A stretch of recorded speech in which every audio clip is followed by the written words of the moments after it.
নিজেদের হাতের চাষ করা সবকিছুই কিন্তু খেতে অনেক বেশি মজা লাগে। তো হ্যালো এভরিওয়ান, আসসালামু আলাইকুম। তো আজকে সকাল সকাল ঘুম থেকে উঠে দেখি আমার আব্বুর ঘের থেকে অনেকগুলো মাছ ধরা হয়েছে। তো হচ্ছে আমাদের ঘেরে একটা পুকুর ছিল, সেখান থেকে মাছ ধরা হয়েছে। আব্বু অনেকগুলো বিক্রি করতে নিয়ে গেছে, আর এদিকে বাসার জন্য অনেকগুলো মাছ নিয়ে আসা হয়েছে। তো এখানে কি কি মাছ আসে আপনাদেরকে আগে দেখাই। এখানে অনেকগুলো দেশি বাইম মাছ ছিল, এগুলো কিন্তু অনেক বেশি পুষ্টিকর আর সুস্বাদু, যেহেতু আমাদের নিজেদের কোনো সার প্রয়োগ করা হয়নি। আর এদিকে দেখুন কতগুলো হচ্ছে পাঁচমিশালি মাছ ছিল। এখানে চিংড়ি মাছ, পুঁটি মাছ, ছোট তেলাপিয়া মাছ, তারপর ছাটি চিংড়ি, যেগুলো আপনারা বাগদা কিংবা বড় চিংড়ি বলেন, গলদা চিংড়ি বলেন, এগুলোকে আমরা ছাটি চিংড়ি বলে থাকি। এগুলো আমার আব্বু অনেক ছোট ছোট হচ্ছে আমাদের ঘেরে ছেড়ে দেয়, তারপর থেকে অনেক বড় হয় আলহামদুলিল্লাহ।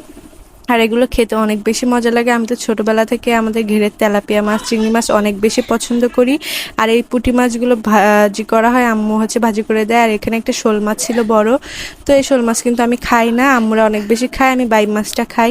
তো হচ্ছে বাইম মাছ ওগুলো ধরা হয়েছিল, পরে আমার আব্বু ঘের থেকে এসে আরও অনেকগুলো বাইম মাছ ধরেছিল, সেগুলো ছিল আরও অনেক বেশি বড় বড়।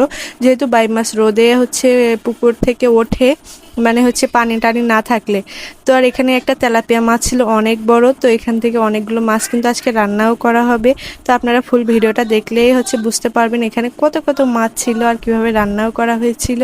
তো এখানে আমার আম্মু আর আমার ভাই মাছগুলোকে সুন্দর মতো বেছে নিচ্ছিল, আর এদিকে আমার আম্মু সব কাজকাম সেরে রান্নার জন্য প্রস্তুতি নিচ্ছিল।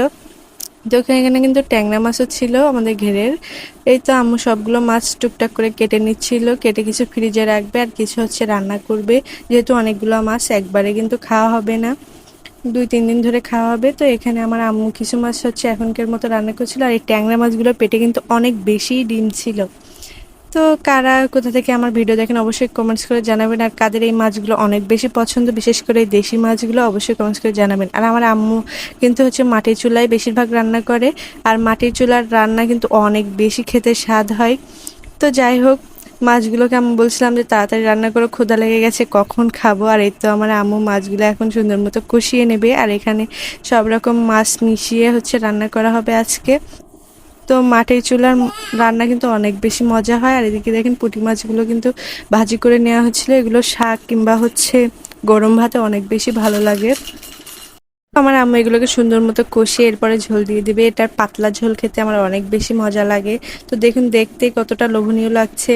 তো কে কে খাবেন অবশ্যই আমাদের বাসায় চলে আসবেন। আর হচ্ছে আমি এখন ভয়েস কভার দিচ্ছি, আমার এখনই খেতে মন চাচ্ছে, যেহেতু আমি এখন শ্বশুর বাড়িতে চলে আসছি। বাবার বাড়ির এগুলো অনেক বেশি মিস করব। তো কে কে হচ্ছে মাছগুলো কিনবেন অবশ্যই কমেন্টস করে জানাবেন। আমার আব্বু কিন্তু যে কোনো সময় মাছগুলো দিতে পারবে। তো আমার আব্বুকে ফ্রিতে প্রমোশন করে দিলাম, এবার যে আব্বুর কাছ থেকে পেইডটা নিয়ে নেব। আর এদিকে হচ্ছে কিছু শাকও কিন্তু রান্না করা হবে, এগুলো কিন্তু পাঁচমিশালি শাক, এগুলোও খেতে অনেক বেশি মজা, আর এগুলো অনেক বেশি পুষ্টি, সব কিছু গুণাগুণ কিন্তু ভালোই থাকে। আর এখানে যে হচ্ছে দেশি চিংড়ি মাছগুলো পেয়েছিল সেগুলো দিয়ে রান্না করা হবে, এটা খেতেও অনেক বেশি মজা হয়েছিল। আর এই পুঁটি মাছগুলো হচ্ছে ধুয়ে ফ্রিজে রেখে দেওয়া হবে। তো দেখতে পেয়েছেন কতগুলো রান্না করা হচ্ছে, আর এগুলো কিন্তু হচ্ছে ফ্রিজে রেখে দেওয়া হবে। আর এই তো শাকটাও রান্না হয়ে গিয়েছে, এখন আমি খেতে চলে এসেছি, এখন আমি খেয়ে নেব। তো হচ্ছে এটা খেতে অনেক বেশি মজা হয়েছিল। তো যাই হোক, আমার ভিডিওটা কেমন লাগলো অবশ্যই কমেন্টস করে জানাবেন।